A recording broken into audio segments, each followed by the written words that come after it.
Hi tennis fans and welcome to my channel. Welcome to my video numero 4 about the tournament in Italy called ATP Finals Turin. Welcome once again. This second round didn't start in an epic fashion. Unfortunately, Stefanos Tsitsipas had to retire after just 3 games played against Holger Rune. When the physio came to the court, I thought he struggled with his right knee, but I was wrong. He actually struggled with his lower back. I'm not sure if I'm the only one who thought so, but anyway, unfortunately, a problem for him, and he had to retire. And Hubert Hurkacz is entering the tournament as his substitution. The second match was between Djokovic and Sinner. I made a different video about it just today, so yeah, feel free to watch it. This is a video I just posted like 7 hours ago, and yeah, I'm just gonna say one of the best matches in 2 sets we've watched in the last 5 or 6 years, and yeah, kudos to Sinner for an amazing victory in front of his home crowd. The third one of the second round was between Alcaraz and Rublev, and yeah, very good match. Alcaraz played much better than it was the case in the first round. Rublev played quite well as well throughout the third set, with an exception of the game when he got broken. Both of them were aggressive, both of them hit some nice shots, some nice winners, but yeah, Rublev just didn't play very well some key points and lost the set. And unfortunately, shortly after that, he lost his cool, lost his calmness, started being very angry. Oof. I really hope he can find some great sports psychologist or some mentor who can make him cool down a bit, because it is difficult to watch if you are his fan. I'm his fan. I really like his tennis, and I really like him as well. He's a very likable character. Watching him hitting his knee as hard as he can by his racket, watching him literally crying on a court. I think he really cried when he put a towel on his face. It was kind of painful to watch. I really do not want him to suffer that much. So yeah, I hope he can find someone who can maintain his calmness. Anyway, yeah, Alcaraz was better. Well-deserved victory to him, and yeah, he is playing against Medvedev in the third round. Speaking about Medvedev, he won against Zverev just 10ish minutes ago, and yeah, another very good performance. Although I'm not sure he would have won if Zverev hadn't played that bad in important moments of the match. What to say about the match? The match was pretty good. Both of them played well, and both of them were smart on the court. Both of them had good tactics. Medvedev tried to bring Zverev into deep waters of rallies, tried to have long rallies, tried to tire Sasha. Sasha tried to be aggressive, and he did very well tactically. And speaking about the tennis itself, he was aggressive, hit the ball very hard, he went to the net, showed some great net skills, but unfortunately played so bad in a tiebreak, in important moments of the tiebreak. He had 4-1 lead and missed a very easy volley that could have given him 5-1 lead. Then chose such a bad shot, or when it was like 5-4 for him, chose some lob that was really bad solution. Missed pretty easy for him when he had a set point. Then when Medvedev had a set point, he chose to attack down the line instead of cross court, which was pretty bad decision.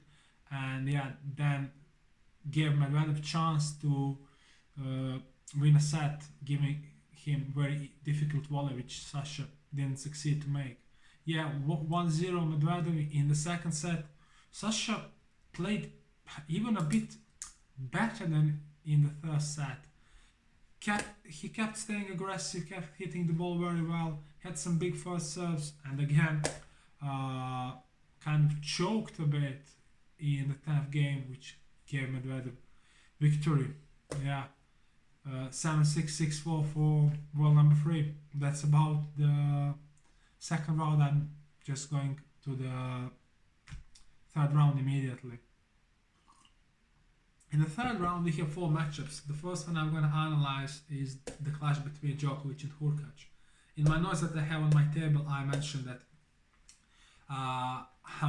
Novak is a difficult matchup for everyone, but Novak is definitely a very bad matchup for Hurkacz because of the fact he is phenomenal returner and he can move him around the court, which Hurkacz really doesn't enjoy.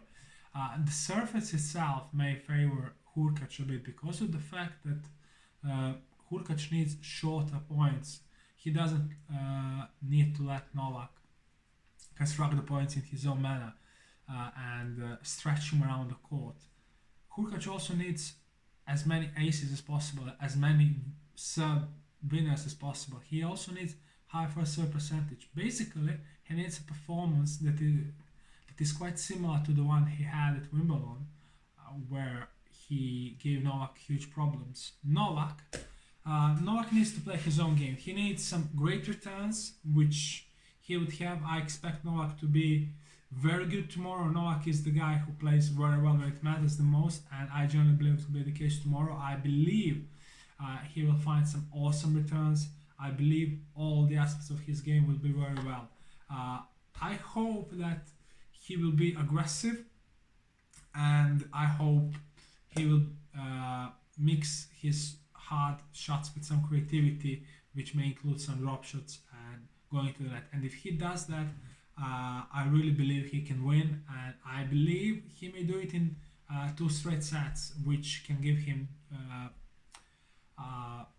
an option to play in semi-finals of this tournament. I believe he can win in straight sets, something like 6-4, 6-4, 7-6, 6-4, something similar to the way Medvedev beats Zverev tonight. Speaking about who is going to the semi-finals, if Novak beats Hurkacz in straight set, he's definitely going into the next round.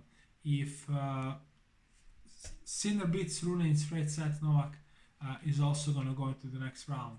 So yeah, we have many different calculations, but I'm not just gonna speak about the calculations too much. I'm just gonna speak about matches themselves a bit more. The second one is between Rune and Sinner. Speaking about these two guys, I generally believe that both of them are among top 10 players when it comes to versatility. I believe that the surface favors Sinner a bit. Although I also consider Holger Rune a pretty bad matchup for him because of the fact that Holger Rune won both matches they played. One of them was on clay and one of them was on hard court, which was average fast. ATP Tournament Sofia 2022. Contrary to that one in Sofia, this hard court is very fast and the conditions are very different, and they definitely favor Sinner. Another thing that favors Sinner a lot is the fact that the crowd will definitely be on his side, and it can boost him. It can give him like 10% of some extra energy, and yeah, it can put pressure to someone. But no, speaking about Sinner, it's a different thing. It just motivates him, gives him some extra energy, makes him even self-confident, even more self-confident, and makes him feel loved apparently. And yeah, he plays very well. He doesn't feel any pressure as far as I can see. So what I wrote over here, I really believe that none of them will try to be defensive. None of them will have any defensive approach. I believe they will both try to be front-footed because it is their regular tennis. Something that can make a difference is the fact that Sinner is in a great form, contrary to Rune, which is just in a good form. Played well in Basel, played pretty well in Paris. Yeah, won one match, lost another one to Djokovic. Yeah, fine. But Sinner is in the shape of his life. Won 15 out of last 16 matches. Beat Tsitsipas in straight sets. Previously won tournaments in Beijing, in Vienna, and just a match before he beat Novak Djokovic and made a huge victory in front of his small home crowd, which can definitely boost his self-confidence. So I really believe that Sinner is a favorite to win this one, but just a little favorite. Rune is just slightly underdog in my eyes. But Sinner needs to be smart. He just needs to play his regular tennis, to be front-footed, to attack, to keep Rune on his back foot. Rune doesn't enjoy being on his back foot. He tries to be aggressive.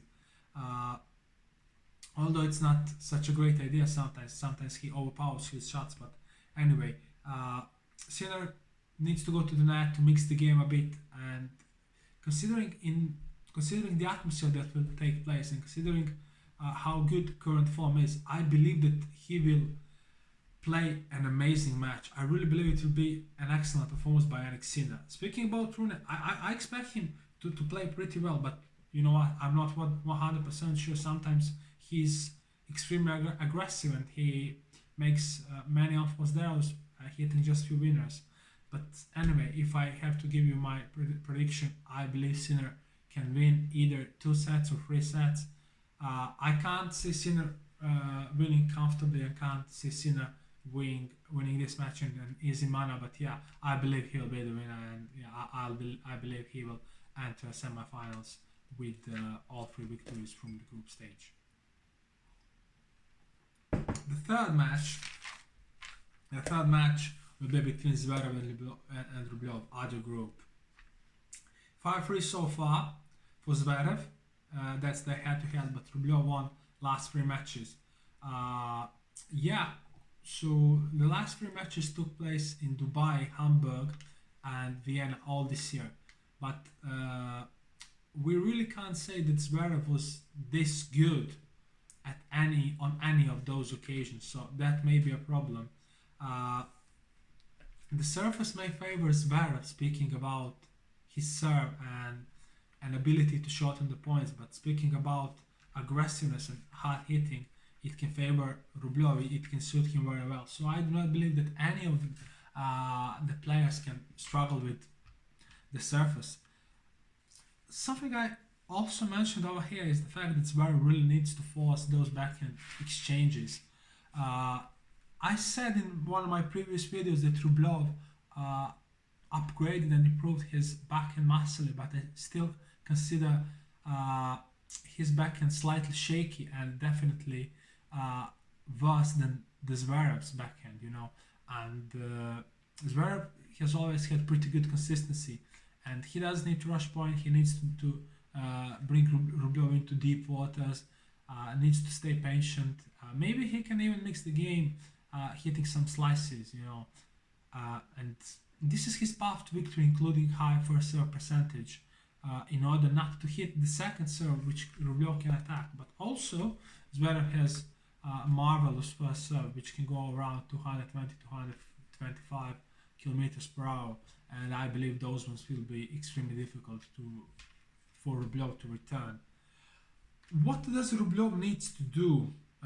He needs to hit the ball pretty hard, but he also needs to go to the net. Today against Alcaraz, he hit some great shots, but stayed baseline and basically put himself into trouble.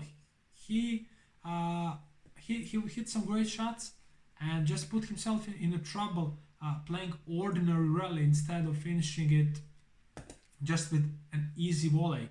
Another thing that he needs to do that is very, very important is to make many first serves. Today he really struggled with his first serve.